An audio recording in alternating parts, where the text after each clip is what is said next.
Congratulations Ayushi. Thank you sir. So आपको 48th rank मिला है सिविल सर्विस एग्ज़ाम 21 में। हाँ जी सर। सबसे पहले आप अपना रिएक्शन, जब आपने अपना रिज़ल्ट सुना तो कैसा लगा? सर मुझे मेरा रिज़ल्ट मेरे भाई ने बताया, जो अभी गुजरात में एक्साइज इंस्पेक्टर के तौर पे काम कर रहा है। मतलब घर पे नहीं था, उन्होंने कॉल करके मुझे बताया कि सिलेक्शन हो गया है और 48th रैंक आई है। तो मैं और मेरी मदर ही थे घर पे and we all were in tears. हमें विश्वास नहीं हो रहा था कि हम टॉप 50 में जगह बना पाई। और वर्षों की मेहनत थी सर, आशाएं जुड़ी थी बहुत सारे लोगों की, एक सपना सच हुआ था, तो बड़ा ही भावुक पल रहा सर वो। सबसे पहले आप अपने आप बारे में बताइए, आपकी जो जर्नी रही है, क्योंकि आपके साथ जो लिमिटेशंस रहीं और उसके बावजूद एक सपना कैसे देखा आपने, कौन इंस्पिरेशन था आपके सपने के पीछे, और आपने अपनी ग्रेजुअली किस तरह से एजुकेशन लिया और फिर तैयारी के लिए किस तरह से आप आगे बढ़े? सर मुझे ये सपना मेरी माता जी ने दिखाया। My mother was always been inspiration for me. और मेरी मुझ पे बड़ी ब्लेसिंग्स रही हैं सर गॉड की, कि मुझे ऐसा परिवार मिला जिस पूरा विश्वास था मेरी क्षमताओं पे। यानी सिर्फ पढ़ाई ही नहीं, बल्कि उन्होंने मुझे प्रेरित किया कि आप स्कूल्स में एक्स्ट्रा को करिकुलर एक्टिविटीज़ में भी पार्टिसिपेट करिए, डिबेट्स में, मतलब ऑल राउंड। तो कभी हर तरीके से सपोर्ट मिला सर पूरी फैमिली का। और उन्होंने ये सपना देखा, एक बार जब मेरी ज्वाइनिंग हो गई टीचर के तौर पे, तो फ्यूचर सिक्योर हो गया, तो उन्हें लगा अब और आगे पढ़ना चाहिए, तो उन्होंने ये सपना दिखाया सर मुझे। आपका एजुकेशनल बैकग्राउंड क्या है? सर मेरी स्कूलिंग घेवरा गांव में स्कूल है, दीन बंधु sir Chhoturam public school. Normal school है वो सर, नॉर्मल बच्चों के लिए। वहीं से मेरी स्कूलिंग हुई। फिर ग्रेजुएशन मैंने किया 2011 टू 2014 SPM कॉलेज DU के अंडर, श्यामा प्रसाद मुखर्जी कॉलेज, और तीनों ही साल मैंने अपने कॉलेज में टॉप किया। इससे पहले एलिमेंट्री टीचर एजुकेशन का कोर्स किया मैंने 12th के बाद डाइट केशवपुरम से। फिर MA हिस्ट्री किया इग्नू से, और BEd जामिया मिलिया इस्लामिया यूनिवर्सिटी से। जब आप टीचिंग में आ गए उसके बाद आपको लगा कि पहला आपने जो टारगेट है वो अचीव, एक कैरियर आपका शुरुआत हो गया। IAS के लिए जैसे मम्मी ने आपको मोटिवेट किया, बट एक IAS एग्ज़ाम इतना बड़ा और इसके अराउंड इतनी मिसकॉन्सेप्शंस हैं, इतना मिथ्स हैं इसके से जुड़े हुए, एक रॉन्ग नोशंस इतने हैं लोगों के दिमाग में, तो आपको डर नहीं लगा कभी?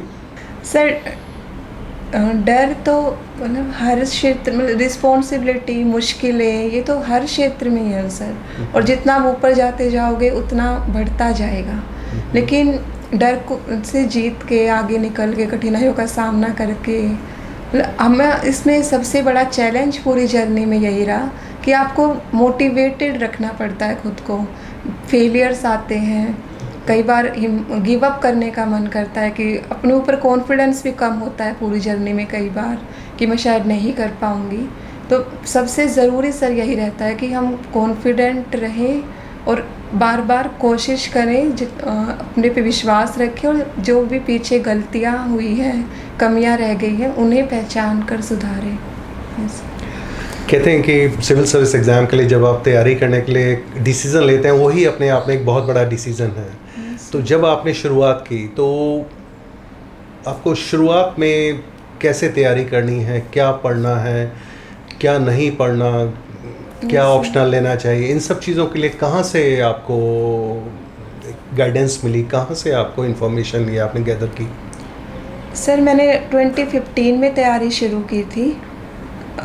उस समय मेरी कुछ फ्रेंड्स तैयारी करती थी, तो उनसे ही पूछा शुरुआती तौर पे मैंने कि क्या सोर्सेज हैं, कहाँ से पढ़ना है, कैसे पढ़ना है।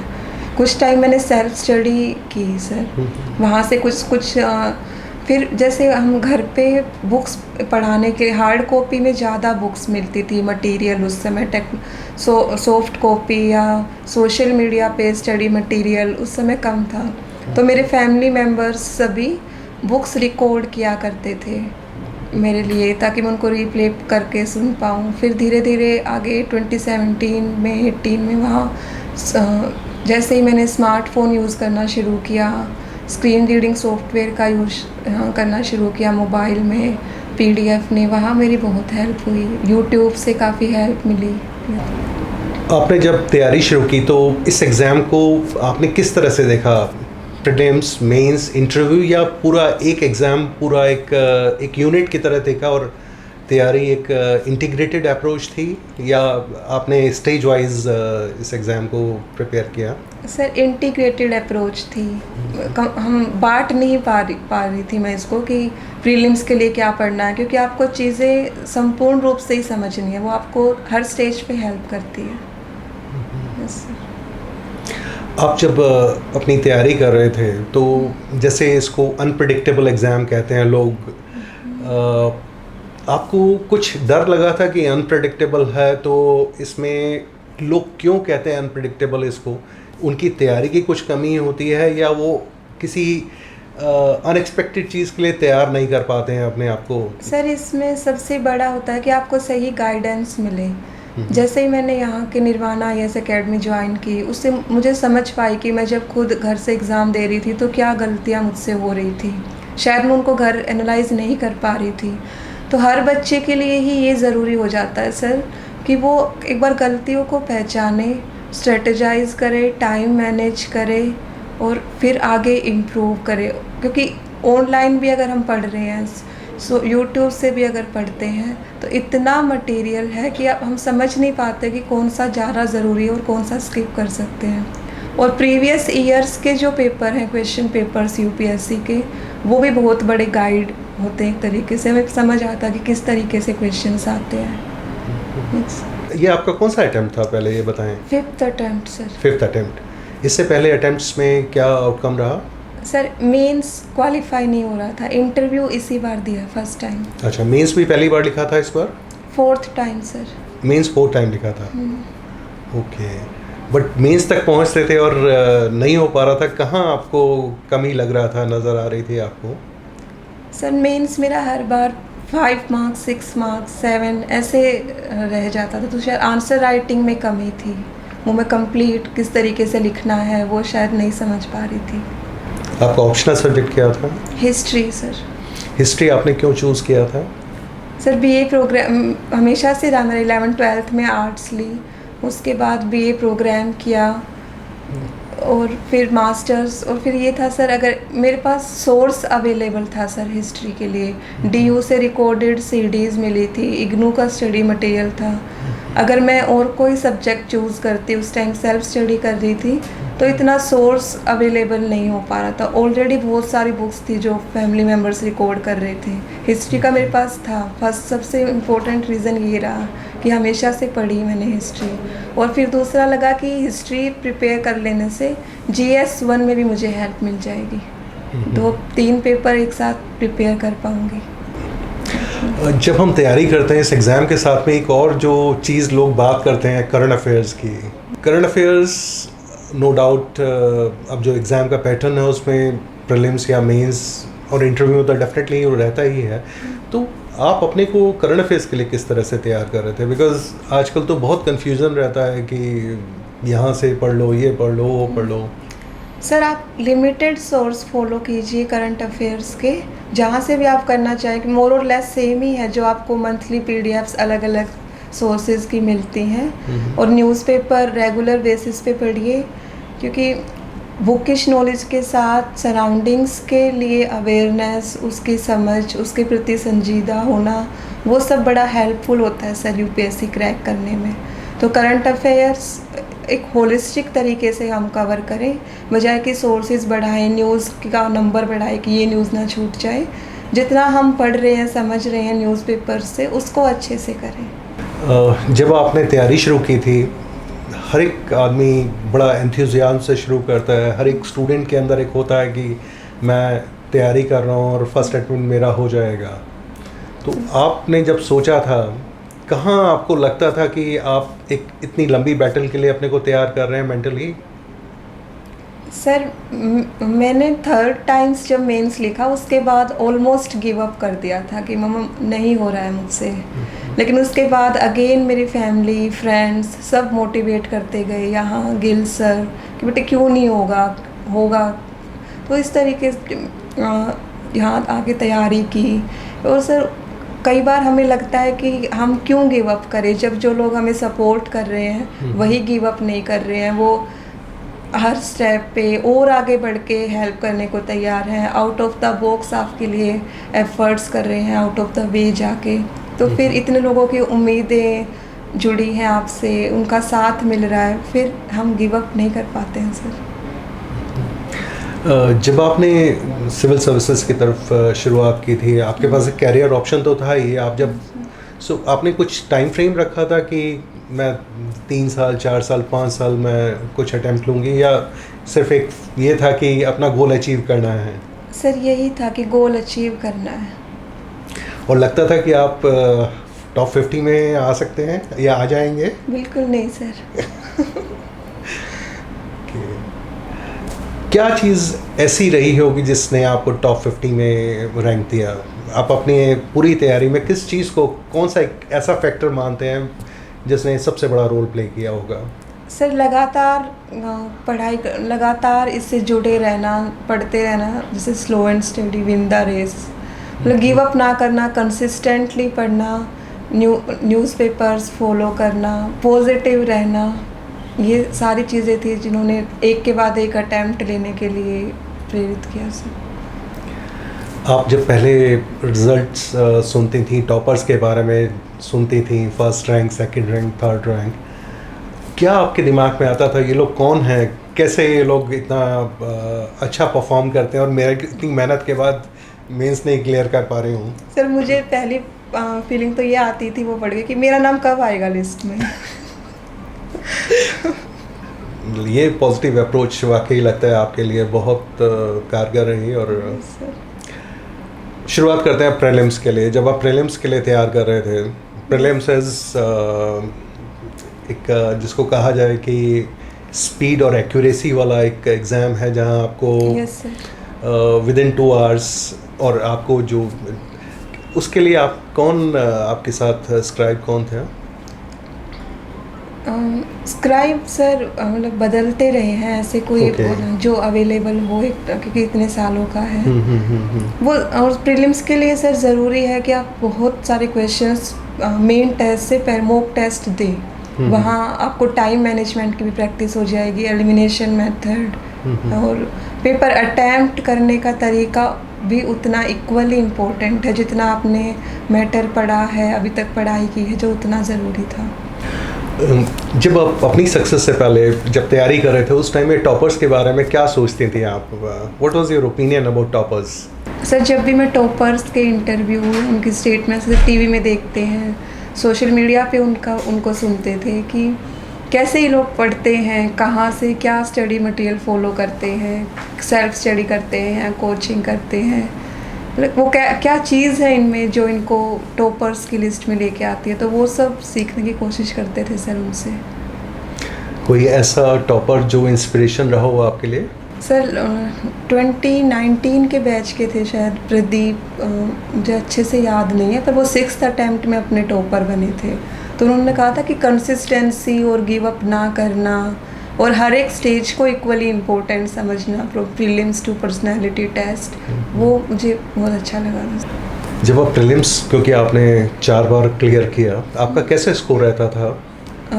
सर स्कोर मेरा प्रीलिम्स क्वालिफाई हो रहा था, अब एग्जैक्ट याद नहीं है, अबव 80 था। हर बार ही जो आप कभी कट ऑफ वगैरह इन चीज़ों के बारे में सोचा करते थे, या सिर्फ अपना अटेम्प्ट जो आप प्लान करते थे सर उस पर फोकस ज़्यादा रहता था? कट ऑफ देखते तो ज़रूर थे कि मुझे, क्योंकि वो आपको एक टारगेट सेट करने में हेल्प करता है कि मुझे कहाँ कितना स्कोर तो मिनिमम करना ही है सिलेक्शन के लिए, तो कट ऑफ तो ज़रूर देखते थे सर। लेकिन उसके बाद जब पेपर अटैम्प्ट कर रहे हैं एग्ज़ाम हॉल में, वहाँ अपना बेस्ट देने पे फोकस था। और पेपर 2 के लिए किस तरह से आप अपने को? सी सेट के लिए सर विजुअली इम्पेयर्ड बच्चों के पेपर में रीजनिंग आती है, मैथमेटिकल रीजनिंग, वो कुछ क्वेश्चंस इजीली हो जाते हैं। मतलब थोड़ा स्पीड कम रहती है क्योंकि कैलकुलेट करना है माइंड में सब कुछ। और नॉर्मल बच्चों के पेपर से थोड़ा अनसीन पैसेजेस ज़्यादा आती हैं हमारी, ताकि वो थोड़ा इजी हो जाए, क्योंकि वो क्वालिफाइंग ही है वो सिर्फ। हाँ जी। जब आप मेंस के लिए तैयार कर रहे थे तो उसमें आपका फोकस तैयारी में पेपर वाइज आपने उसको रहा, किस तरह से आपने, बिकॉज इंटरलिंकिंग बहुत है पेपर्स में, तो यस सर। आपका क्या स्ट्रेटजी थी वहाँ पे? सर पेपर 1 थोड़ा स्टैटिक ज़्यादा है, पोर्शन से ज़्यादा आता है, like world history, geography and all that. तो वो 1 बाय 1 सब्जेक्ट पूरा करना। और पेपर 2 और पेपर 3 काफ़ी करंट इश्यूज से रिलेटेड आता है, तो वो फिर करंट अफेयर्स में मंथ वाइज ही पढ़ती थी, क्योंकि टॉप सब्जेक्ट्स छाट के पढ़ना वो थोड़ा टफ होता था सर। उसमें कुछ लिमिटेशंस हैं आपकी इम्पेयरमेंट की वजह से। और पेपर 4 अगेन सर, वो तो डेली लाइफ के आप जितने एग्जाम्पल्स, जब आप तैयारी में होते हैं सर, तो आपका माइंड हर तरह ही इसी तरीके से काम कर रहा होता है कि ये इंसिडेंट मुझे किस पेपर में लिखने में काम आएगा, ये रिपोर्ट में कहाँ कोट कर सकती हूँ, ये एग्जाम्पल मैं एथिक्स में डाल सकती हूँ। तो वो ऑल द टाइम चलने वाला प्रोसेस हो जाता है सर। और ऐसे सर ऐसे में हर बार ही अच्छा स्कोर आया है मेरा। और क्योंकि टीचर रही हूँ तो, और मुझे लिखने का भी हमेशा से शौक़ रहा है, पोएम्स लिखती भी हूँ, लिटरेचर पढ़ने का भी हमेशा से हॉबी रही है मेरी। अब्दुल कलाम की भी काफ़ी सारी बुक्स पढ़ी हैं, तो वो ऐसे में बहुत हेल्प किया उन सब चीज़ों ने, क्योंकि लिटरेचर पढ़ा है। और बाकी जब आप बाकी पेपर्स की तैयारी करते हैं तो ऐसे की काफ़ी तैयारी उसके साथ हो जाती है, क्योंकि फैक्ट्स वगैरह या कोटेशन, कुछ इंसिडेंट, एग्जाम्पल्स आपको वहाँ से मिल जाते हैं, डेली लाइफ से, न्यूज़पेपर से।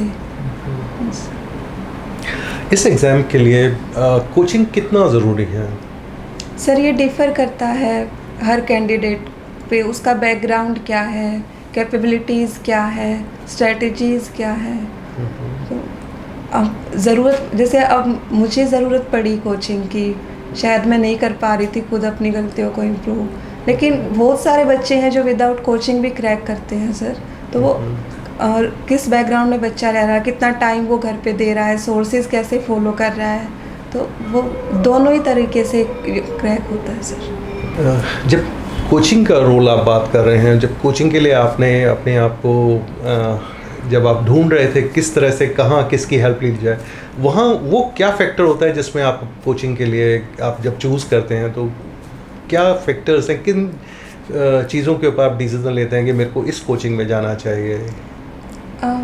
मैंने यहाँ निर्वाणा IAS एकेडमी से ली सर, और ये मेरे एक फ्रेंड स्पर्श ने सजेस्ट किया। मैं स्पर्श से मिली थी, हम जब UPSC के लिए एग्ज़ाम देने जाते थे, एग्ज़ाम सेंटर पे ही हम मिले ऐसे। और 2018 में उस स्पर्श का क्वालिफाई हो गया एग्ज़ाम, IAS के तौर पे ही, और सिलेक्शन हुआ उसका, और मेरा नहीं हो पाया, मेंस भी नहीं हो पाया। तो उस समय मैंने उससे पूछा कि मैं ऐसा क्या करूं कि मेरा नहीं हो पा रहा है, तो उसने मुझे सजेस्ट किया कि मैंने वहाँ से प्रैक्टिस की, गाइडेंस मिली मुझे, तो तुम वहाँ क्यों नहीं एक बार ट्राई करती। और विजुअली इम्पेयर्ड बच्चों के लिए बोला कि वो स्पेशली आपको हर चीज़ की सॉफ्ट कॉपी भी देंगे, पर्सनली अटेंशन भी देंगे, तो इसलिए मैं आई सर। आप जब अपनी तैयारी कर रहे थे इसमें आपको कभी लगा कि किसी स्टेज पे जो प्रीलिम्स या मेंस में जब आप कर रहे हैं तो वहाँ टेस्ट और बाकी सब चीज़ों में जो एक रिक्वायरमेंट है UPSC की, वो फुलफ़िल हो पा रही है?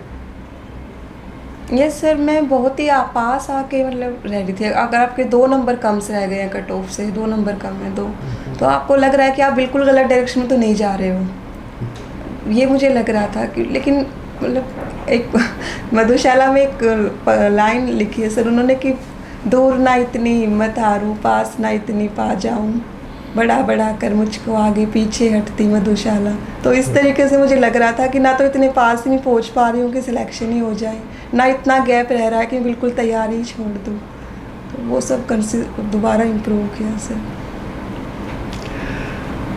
आप जो बातें कर रहे हैं, और जैसे स्पर्श को भी मैंने जब इंटरव्यू किया था, और मुझे उसका भी अभी याद है, उसके साथ भी वही सेम प्रॉब्लम्स थी, मेंस में स्कोर नहीं कर पाता था, और प्रॉब्ली आप उस चीज़ को रेप्लिकेट किया आपने, और उससे कहीं बेहतर रैंक, और ये ड्रीम रैंक है जो 48th rank, and I am sure आप एक रोल मॉडल बनेंगे बच्चों के लिए। Thank you sir.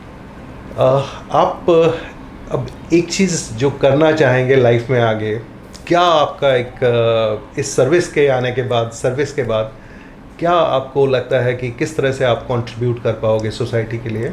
सर मैंने अपनी लाइफ में ये एक्सपीरियंस किया कि एजुकेशन बहुत बड़ा टूल है एम्पावरमेंट के लिए। वो बदलाव अगर जीवन में ला सकते हैं वो शिक्षा है। और अपनी सर्विस में भी मैं ज़रूर चाहूँगी कि सर एजुकेशन फॉर ऑल मेरी फ़र्स्ट प्रायोरिटी रहेगी जहाँ भी मुझे पोस्टिंग मिलेगी, और वो अपने करियर में एजुकेशन के लिए भी काम करने का मौका मिलेगा ही। दूसरा प्रेफरेंस रहेगा सर मेरा पर्सन विद डिसेबिलिटी जो है सोसाइटी में बहुत तरह की प्रॉब्लम्स उन्हें फेस करनी होती हैं, तो उनको भी एम्पावर किया जाए। जितनी भी स्कीम्स चल रही हैं गवर्नमेंट की अच्छे से अवेयर किया जाए, बेनिफिट्स मिल पाए, अपने दायरे में रह के क्षमताओं से हम उन तक वो सारे लाभ पहुंचा पाएँ। और इसके अलावा जो भी अंडर प्रिविलेज सेक्शन रहता है सोसाइटी का, किसी भी कारण से ऊपर नहीं उठ पा रहा है, चाहे गरीबी लगातार फेस कर रहे हैं या इसी तरीके से, तो अपने जहाँ भी डिस्ट्रिक्ट जहाँ भी पोस्टिंग हो सर, अगर अपना जो हमारा ऑफिशियली भी जो काम है जो करना ही हमें, वो भी अगर मैं अच्छे से कर पाऊँ तब भी काफ़ी बदलाव आ जाएगा सर। ग्रेट। वापस आपकी तैयारी पे वापस आते हैं। इंटरव्यू स्टेज, ये आपका पहला इंटरव्यू था? Yes sir. कैसे आपने अपने आप को तैयार किया उस चीज़ के लिए? मैंने 3 मॉक इंटरव्यूज़ दिए सर यहीं निर्वाणा IAS अकेडमी पे ही, और पूछा सर ने बताया कि कैसे आपको किस तरह के क्वेश्चंस पूछे जा सकते हैं, आपको कैसे आंसर्स देने हैं। बहुत छोटी छोटी चीज़ें भी आपको मतलब सीखनी है कि ड्रेसिंग सेंस कैसी होनी चाहिए वो। और सर फिर मैं खुद ज़्यादा ऑब्ज़र्व नहीं कर पाती आँखों से, तो मैं एक छोटा छोटा क्वेश्चन ही सबसे पूछती थी, घर पे भी, यहाँ ट्रेनिंग इंस्टीट्यूट पे भी, कि कैसे करना है, इवन कि कैसे मैम सिटिंग पोस्चर क्या होना चाहिए, ड्रेस क्या होनी चाहिए, पिच कितनी रखनी है, कितने मेंबर्स होंगे, एवरीथिंग सर। आप जब मॉक इंटरव्यू आपने सिर्फ निर्वाणा में दिए और बाकी कहीं बाहर नहीं दिए? क्योंकि आजकल तो एक फैशन हो गया है कि मॉक इंटरव्यूज़ 10 जगह, पहले एक इंस्टीट्यूट 10 टॉपर्स बनाता था, पर अब 10 टॉपर्स, एक टॉपर 10 इंस्टीट्यूट में नज़र आते हैं, तो एक बिल्कुल ही अलग सिनेरियो है वहाँ। आप कोई ऐसा कन्फ्यूजन नहीं था आपके दिमाग सर में? मेरा था कि मुझे नेचुरल दिखना है इंटरव्यू में, मुझे अपने आप को वैसे ही रिप्रेजेंट करना है उनके सामने जैसी मैं हूँ। तो मैं नहीं चाहती थी कि इतने इंस्टीट्यूट्स पे जाके और इतना मोल्ड कर दिया जाए कि ऐसे करना है, ये बोलना ही नहीं है, यही बोलना है। तो मैं बहुत बस मुझे था कि बेसिक मुझे पता चल जाए कि कौन सी गलतियाँ नहीं करनी है। बाकी जो भी उन्होंने मुझसे क्वेश्चन पूछे बोर्ड ने पूछे, तो हम सारा, क्योंकि इतना टाइम ही नहीं होता, तो सारा हम अपने आप को जैसे हैं, जो सच्चाई है वही हम रिप्रेजेंट करना चाहते थे, और वही करके आए सर। आपका कौन सा बोर्ड था? सत्यावती मैम। किस तरह के क्वेश्चंस रहे? ओपनिंग कैसी थी इंटरव्यू की? बिकॉज ये इसलिए पूछ रहा हूँ कि बहुत लोग आपके इस इंटरव्यू को देखेंगे, और आपके इस इंटरव्यू से, आपके इस एक्सप्लेनेशन से बहुत लोगों का डर निकलेगा। हाँ जी सर। ओपनिंग वो बहुत कंफर्टेबल करते हैं आपको, पहले बिठा के आपका इंट्रोडक्शन, ताकि आप बोलना शुरू करें तो एकदम से सीधा क्वेश्चंस नहीं पूछे जाते हैं। थोड़ा सा कि हमें ऐसे पढ़ के सुना रहे थे, आप मेरा ही डेफ पढ़ रहे थे मेरे सामने कि आपने, अच्छा आपकी हॉबीज़ ये हैं, आपने ऐसे कोर्सेज़ किए हैं।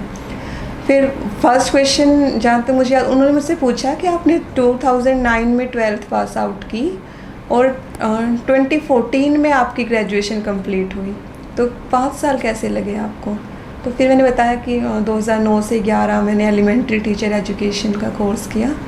मेरे इंटरव्यू के मोस्टली क्वेश्चन सर मेरे डेफ पे ही रहे, और जैसे हिस्ट्री ऑप्शनल था उस पे रहे, गांधी जी पे, हिस्ट्री की रेलेवेंस पे स्कूल्स में पढ़ाए जाने पे, हिस्ट्री राइटिंग पे, मेरी हॉबीज़ पे, डॉक्टर अब्दुल कलाम की बुक्स पढ़ना मैंने लिखा था तो उन पे पूछे गए, मिसाइल प्रोग्राम्स पे। और जो भी मैंने उसमें भरा कि मैंने 3 लैग रेस में एक बार पार्टिसिपेट किया तो उन्होंने मुझसे पूछा कि आपके सामने क्या चैलेंज आया कि 3 लैग रेस में आपने किया। मुझे डाइट में बेस्ट मोटिवेटर का अवार्ड मिला था तो उन्होंने पूछा आप कैसे मोटिवेट करते हो लोगों को। तो सारा असर डेफ पे ही ज़्यादा था और जो भी आपके सब्जेक्ट्स हैं ऑप्शनल है उस पे ज़्यादा रहा मेरा। आपने जो क्वेश्चंस फेस किए वहाँ आपको कभी लगा जैसे व्हाट्सएप पे और फेसबुक पे अजीब अजीब क्वेश्चंस लोग पोस्ट करते हैं कि आईएएस में पूछा गया प्रश्न और ये उस तरह का कुछ आपने रियलिटी में वहाँ देखा, कुछ ऐसा होता है क्या? नहीं सर, हालांकि मैं फेसबुक पे नहीं हूँ और व्हाट्सएप पे भी ऐसा सच मैं ऐसे क्वेश्चंस नहीं पढ़ती हूँ, पर 2-4 क्वेश्चन मेरी फ्रेंड्स बताती थी कि जब उन्हें पता चला मेरा मेंस क्लियर हो गया है तो वो कहती थी कि ऐसा भी पूछते हैं, ये भी पूछते हैं, पर ऐसा कुछ नहीं था, अजीब क्वेश्चंस नहीं थे। आपका इंटरव्यू का एक्सपीरियंस ओवरऑल कैसा रहा और इंटरव्यू बोर्ड के बारे में आप कुछ कहना चाहेंगे? सर मेरा एक्सपीरियंस अच्छा रहा, आई वॉज कम्फर्टेबल, कॉन्फिडेंट। और मुझसे एक नाम नहीं पता मुझे, पर one of the member asked me the name of a blind music composer because I was blind. तो दे वर एक्सपेक्टिंग कि मुझे पता होना चाहिए कि लिसनिंग बॉलीवुड म्यूज़िक मैंने लिख रखा था अपनी हॉबी और मैं ब्लाइंड भी हूँ, पर मुझे नहीं पता था कि किसी भी ब्लाइंड कंपोज़र का नाम। उन्होंने खुद बताया कि बेटा रविंदर जैन ऐसे चिच्चोर मूवी के गाने हैं। तो जब वो पूछ रहे थे मुझसे तो दूसरे बोर्ड मेंबर कह रहे थे कि अरे सर आजकल के बच्चों को कहाँ चिच्चोर में फंसा रहे हो। तो दे वर लाइक वो कंफर्टेबल भी करते हैं सर, वो काफ़ी ऐसे नहीं घबराने नहीं देते हैं। आपको उसके लिए रिवॉर्ड कैसे किएगा? कितने मार्क्स मिले आपको इंटरव्यू में? 176 sir. That's good, very good marks, बहुत अच्छा वाकई। और ओवरऑल आपको अपना मार्क्स से सेटिस्फाइड हैं आप, जितना जैसी परफॉर्मेंस थी सर आपकी? मैं जैसे ही इंटरव्यू बोर्ड से बाहर आई बिल्डिंग से और मैंने सारा आके मम्मी को बताया गाड़ी में, और फिर मैंने गिल सर को बताया सेम क्वेश्चंस, तो बोले सेम वादवा सर सब ने कि बेटे you will get above average, और वही आए सर। नहीं, बहुत अच्छा स्कोर है इस बार तो। जिस तरह से स्कोर है 200 प्लस में लिमिटेड लोग नज़र आते हैं और आई थिंक फर्स्ट रैंक अभी 173 है। So very good score. Thank you. आपका फेवरेट पर्सन कौन है? किसको आप कोई आइडल, किसको आप पसंद करते हैं? सर अगर पर्सनल बोलो तो माय मदर, और पब्लिक फिगर तो डॉक्टर APJ अब्दुल कलाम। आपकी स्ट्रेंथ क्या है? What is your strong point? Sir my positivity, positive attitude. And कोई वीकनेस? सर मुझे फिज़िकली वर्कआउट करना पसंद नहीं है, वो मैं बस मम्मी की डांट के लिए करती हूँ कि वो कहते वेट बढ़ जाएगा, तो मुझे बहुत ज़्यादा पसंद नहीं है एक्सरसाइज करना। बट अब तो आप जब तैयारी करेंगे आपके एक डेली रूटीन में एक वैसे तो मैं करती हूँ, अभी भी मेरे रूटीन में है, पर वो सिर्फ इसीलिए कि अच्छे से हम तैयार हो पाए अच्छे से, तो वो इसलिए है सर कि हमें नीड है, वो करना चाहिए। हाँ जी बिल्कुल। नहीं, फिट होना बहुत ज़रूरी है। और आप जितनी बातें कर रहे हैं आपकी मम्मी को क्रेडिट देना चाहिए कि उन्होंने आपको फिट रखा, तभी आप इतना अच्छा परफॉर्मेंस दे पाए। Yes sir. कोई मैसेज देना चाहेंगे आप फ्यूचर एस्पिरेंट्स को? यही मैसेज है सर कि अपने पे विश्वास रखें, प्रयास करें निरंतर, और अपनी कमियों को सुधारने की कोशिश करें। ये सब आपकी बहुत हेल्प करेंगे UPSC क्रैक होने में। नेगेटिविटी अपने ऊपर ना हैवी होने दे, बल्कि अगर कोई रोकने की भी कोशिश कर रहा है, क्रिटिसाइज़ भी कर रहा है, तो उसको भी आगे बढ़ने का ही एक ज़रिया बनाएं कि एक चैलेंज ही समझ ले कि इनको विश्वास नहीं है ना कि मैं कर पाऊँगी, तो अब तो करना ही है। आई थिंक जो लोग बात करते हैं कि IAS एग्ज़ाम बहुत टफ है, एग्ज़ाम लेने से डरते हैं, शायद उनको आज का ये इंटरव्यू एक आई ओपनर होगा। अपनी लिमिटेशंस के बावजूद हर स्टेज पे एक अच्छी परफॉर्मेंस और एक बैलेंस्ड व्यूज़ के साथ में जिस तरह से 48th रैंक पे सक्सेस मिली है, that is big inspiration for lot many youngsters. And जितना लोग बहाने करते हैं कि इसमें बहुत टफ है, बहुत वेग हैं चीज़ें, सिलेबस अनडिफाइंड है, उन सब चीज़ों को शायद आज जिस तरह से आंसर्स किए आयुषी ने, बहुत कुछ चीज़ों में क्लैरिटी आपको मिलेगी. और आई होप ये एक इंटरव्यू ऐसा होगा जो एक नया ट्रेंड स्टार्ट करेगा कॉन्फिडेंस का, और ख़ासकर जो लोग स्पेशल एबिलिटीज़ वाले बच्चे हैं उन लोगों के लिए तो एक बहुत बड़ा एक मैसेज है कि अगर आप कुछ अचीव करना चाहते हैं तो आपके लिए मुमकिन है. हर चीज़ आप जो आप चाहते हैं वो आप अचीव कर सकते हैं, बशर्ते आप मेहनत करने को तैयार हैं.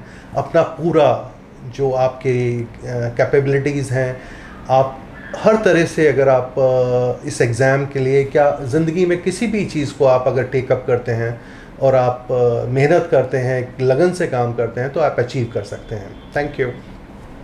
Thank you sir.